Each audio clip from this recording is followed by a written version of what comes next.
सच का विगुल, खबरें सच्चाई के साथ, देखते रहिए। काही बोलायचं नाही त्या गटाविषयी। केसाने गळा कापू नका वगैरे ठीक आहे, कोणाला सांगतायत ते मला माहित नाही बरं का। त्यांची केस आमच्याकडनं संपलेली आहे, आम्ही त्याच्यावर बोलणार नाही। आणि उद्याच्या निवडणुकीत त्या केसची फाईल जनता पूर्ण बंद करणार आहे, आम्ही कशाला त्याच्यावर बोलायचं।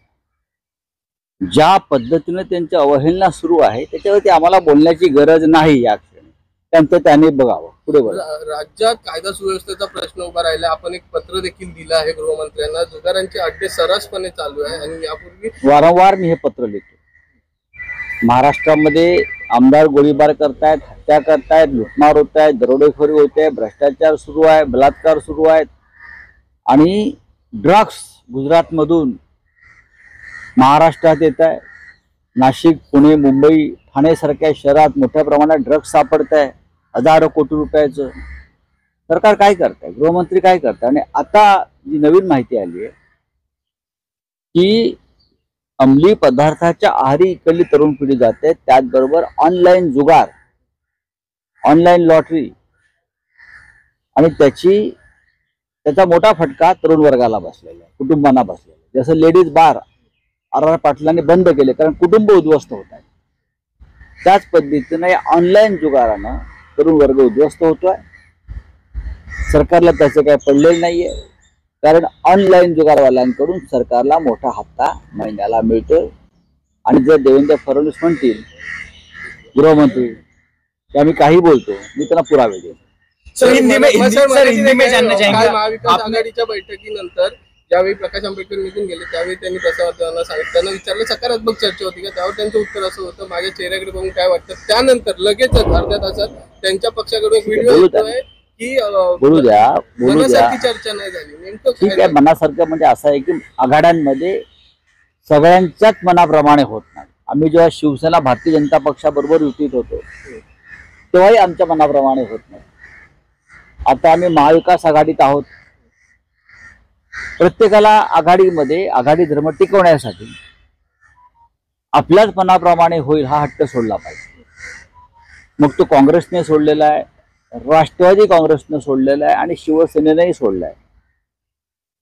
शिवसेनेनं अनेक आपल्या महत्वाच्या जागा आघाडीत सोडलेल्या आहेत किंवा सोडते आहे, कारण महाराष्ट्रामध्ये आम्हाला एक वेगळं चित्र निर्माण करायचं आहे। प्रकाश आंबेडकर साहेबांबरोबर आमची चर्चा अत्यंत उत्तम झाली।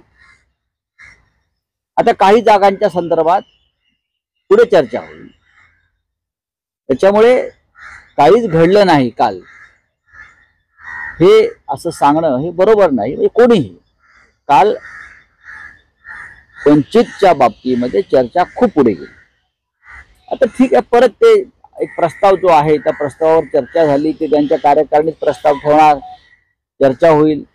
कारण ते लोकशाही मानणारा त्यांचा पक्ष असल्यामुळे कार्यकारिणी वगैरे खूप वर्किंग कमिटी त्यांची आहे, अशा अनेक कमिट्या असल्यामुळे त्या कमिटीतून या कमिटीत गेल्यावरती ते आमच्याकडे परत स्वतः चर्चेला बसू आणि आम्ही त्यांचं पूर्ण समाधान करायचं ठरवलेलं आहे। प्रकाश आंबेडकर आणि वंचित बहुजन आघाडी त्यांचं पूर्ण समाधान करायचं।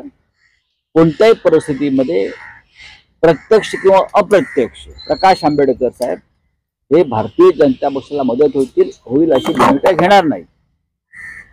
उत्तर प्रदेशमध्ये जे मायावती करतायत त्याला पूर्ण विरोध प्रकाश आंबेडकर साहेब करतात।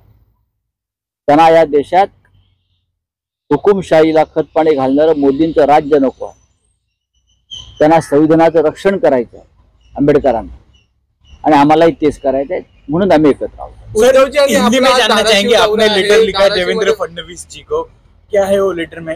देखिए, मैंने राज्य के गृहमंत्री को लिखा है, महाराष्ट्र में जिस प्रकार से लॉ एंड ऑर्डर की स्थिति है बहुत गंभीर है। खुलेआम विधायक एक दूसरे के ऊपर गोलीबारी कर रहे हैं, हत्याएं हो रही है। मुंबई महाराष्ट्र में गुजरात के बहुत से पोर्ट से हजारों करोड़ का ड्रग्स मुंबई, नासिक, पुणे, ठाणे में आ रहा है। ऐसे में उनकी जिम्मेदारी बनती है। अब नया एक मसला सामने आया है, ऑनलाइन गैम्बलिंग। सबसे ज्यादा महाराष्ट्र में हजारों करोड़ का ट्रांजैक्शन चल रहा है। उसमें जो युवा पीढ़ी है, नौकरी करने वाली पीढ़ी है, वो पूरा पैसा, पूरा सैलरी हर महीने में वो ऑनलाइन जुगाड़ पे लगाती है और घर घर उद्ध्वस्त हो गए हैं। और सरकार उनकी कोई दखल नहीं दे रहा है, क्योंकि सरकार को बहुत बड़ा उससे हफ्ता मिल रहा है, रंगदारी हो रही है।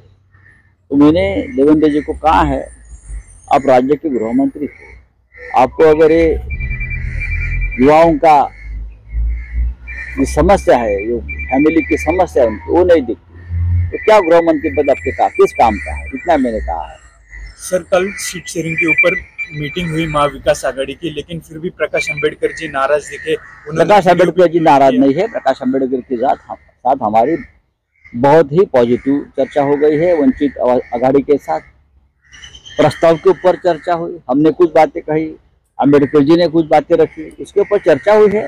अब प्रस्ताव लेकर एक प्रस्ताव अंबेडकर साहब ने दिया, उसके ऊपर चर्चा हो गई। जो निर्णय हुआ अंदर, वो अब उनके कार्यकारिणी जो है पार्टी को उनके सामने रखेंगे और वापस 2-3 दिन में हम लोग बैठेंगे। Thank you.